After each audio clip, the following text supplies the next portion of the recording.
रहमानिर्रहीम। अस्सलामुअलैकुम। इंशाअल्लाह आज की वीडियो में मैं आपके सामने लालच बुरी बला है के उन्वान से कहानी पेश करूँगा। ये कहानी उर्दू क़वाइद व इंशा, जिसे उर्दू बी भी कहते हैं, उर्दू ग्रामर भी कहते हैं, 9वीं जमात पंजाब बोर्ड का हिस्सा है।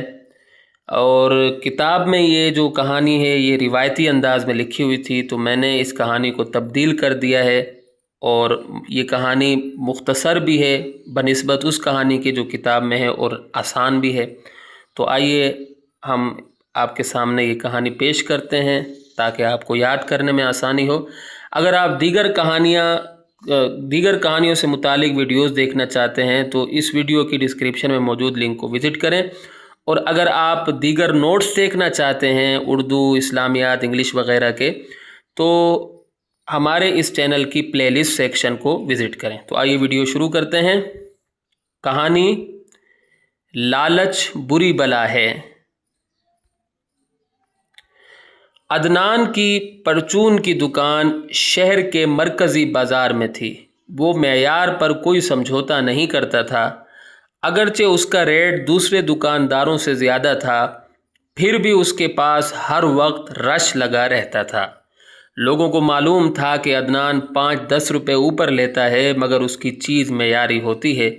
अदनान की दुकान मार्केट में सबसे ज़्यादा चलती थी। दूसरा पैराग्राफ है, तो आप भी इसी तरीके से पैराग्राफ की सूरत में लिखिएगा ताकि आपको अच्छे नंबर मिल जाए। एक दिन अदनान के मन में खोट आ गया। उसने सोचा, मार्केट में मेरा नाम तो बन गया है, अब मुझे गैर मेयारी चीज़ें मेयारी चीज़ों की कीमत पर बेचनी चाहिए।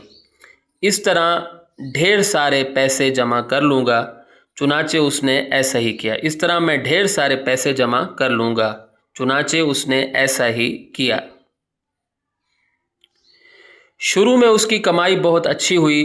आहिस्ता आहिस्ता लोगों को पता चल गया कि अदनान सस्ती चीज़ें महंगे दामों फ़रोख्त कर रहा है। अदनान ने एतमाद खो दिया। कुछ ही महीनों में उसका कारोबार ठप हो गया। अदनान अपने किए पर बहुत पछताया, मगर अब कुछ नहीं हो सकता था। सच है, लालच बुरी बला है। तो यहाँ आकर हमारी वीडियो अख्तिताम को पहुँचती है। उम्मीद करता हूँ कि आपको मेरी ये काविश पसंद आई होगी। अगली वीडियो तक के लिए मुझे इजाज़त दें।